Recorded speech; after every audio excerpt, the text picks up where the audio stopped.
இப்போ இன்னைக்கு 19 4 நாள் முன்னாடிதான் நமக்கு வந்து இண்டிபெண்டன்ஸ் டே வந்தது. ஆனா இண்டிபெண்டன்ஸ் டே வரத்துக்கு எவ்வளவோ உம், ஆண்டுகள் முன்னாடியே பாரதியார் பாடிட்டார். எங்கும் சுதந்திரம் என்பதே பேச்சு, நாம் எல்லோரும் சமம் என்பது உறுதியாச்சு. அவர் வந்து இண்டிபெண்டன்ஸ்னா அவரோட விஷன் வந்து ஈக்குவாலிட்டி. ஏன்னா நீ நம்ம ஈக்குவலா இல்லைன்னாக்கா இட்ஸ் நாட் ஃப்ரீடம். ஈக்குவாலிட்டின்னா எல்லா விதமாவும் அவர் ஈக்குவாலிட்டியா அவர் நினைச்சார். ஜாதி, மதம், ஜெண்டர், எல்லா எல்லா விதமான தலைகள்ல இருந்தும் வெளியில வரும் அப்படின்னு அவர் நினைச்சார். நான் செல்ஃப் ஒர்த்ன்னு சொல்றேன் இல்லையா, என்ன மதிக்கணும். இப்ப நீங்க எல்லாரும் வாட்ஸ்அப் குரூப்ல இருப்பீங்க, சோஷியல் வாட் எவர் நெட்வொர்க் அதுல எல்லாம் இருப்பீங்க. அதுல வந்து பெரும்பாலும் ஜோக்ஸ் வரும். அந்த ஜோக் வந்து பெண்ணை குறைவுபடுத்துற மாதிரி இருக்கும். ஒரு ஒரு கார் தப்பு டேர்னிங்கா போகும், அது என்னப்பா லேடி டிரைவிங், அந்த மாதிரி ஒரு ஜோக் வரும். அந்த மாதிரி பல விதமான ஜோக் வரும்.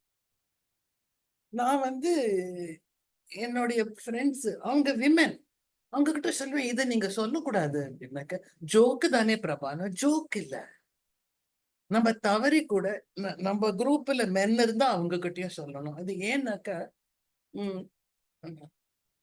ஐட்டம் அந்த மாதிரி சொல்லலாம் இருக்கு இல்லையா, அதை நம்ம திரும்ப திரும்ப பெண்களுக்கு யூஸ் பண்ணோம்னு வச்சுக்கோங்களேன். அப்ப என்ன ஆகுது, பெண்ணுங்க அவளுக்கு வந்து அவளுக்கு ஒரு சுதந்திர ஆளுமை இல்லை, அவ போக பொருள். இது ரொம்ப ஆழமா பதிஞ்சிருக்கிறதுனால்தான் நம்ம இப்ப கல்கட்டால நடக்கிறது எல்லாம் எல்லாம் மகா கொடுமை நடக்குது. அது எனக்கு அவ அவ ட்ரெஸ், அப்புறம் சினிமாலையும் அது வருது. எனக்கு சினிமால வந்து அந்த நடிகைகள் கிட்ட நீங்க நீங்க இந்த மாதிரி இதுல ரோல்ல ஆக்ட் பண்ணக்கூடாதுன்னு சொல்ல முடியுமான்னு எனக்கு தெரியல. ஆனா ஒரு ஒரு ஆடு, அவர் பேர் மறந்து போச்சு, நார்த் இந்தியன். அவர் வந்து தன்னோட அட்வர்டைஸ்மெண்ட்ல வெள்ளதான் வசத்தின்னு வந்தாக்கா அந்த அட்வர்டைஸ்மெண்ட் அவர் பண்ண மாட்டார். ஏன்னா அது தப்பு. அது வந்து நம்ம நம்ம ஏதோ ஒரு ஒரு படிமம் வச்சுக்கிறோம். இப்படி இருந்தாதான் அழகு, இந்த கலர் இருந்தாதான் அழகு, குண்டா இருந்தா அழகு இல்ல. ஏன் குண்டா இருந்தா அழகு இல்ல? நான் என்ன அழகுன்னு நினைச்சேன்னா நான் குண்டா இருந்தாலும் அழகு. நம்ம ஆனா நம்மள பிக்ஸ் பண்ணிடுறாங்க ஒரு ஒரு ஃப்ரேம் ஒர்க்குள்ள, அதுக்குள்ள நம்ம ஃபிட் ஆகணும்.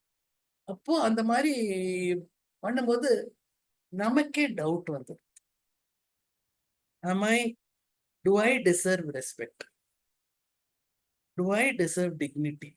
Of course you do. உங்க எல்லாருக்கும் அது உண்டு. அதுல உங்களுக்கு சந்தேகமே வரக்கூடாது. வந்து உங்களை அடிக்கிறதுக்கு எவனுக்கும் உரிமை கிடையாது. ஏன்னாக்கா என்னோட உடம்புங்கிறது எனக்கு சொந்தம். அதை யாரும் என் விருப்பத்துக்கு மாறாக என்னை தொட முடியாது. அது நான் நோன்னு சொல்ற ரைட் எனக்கு இருக்கு.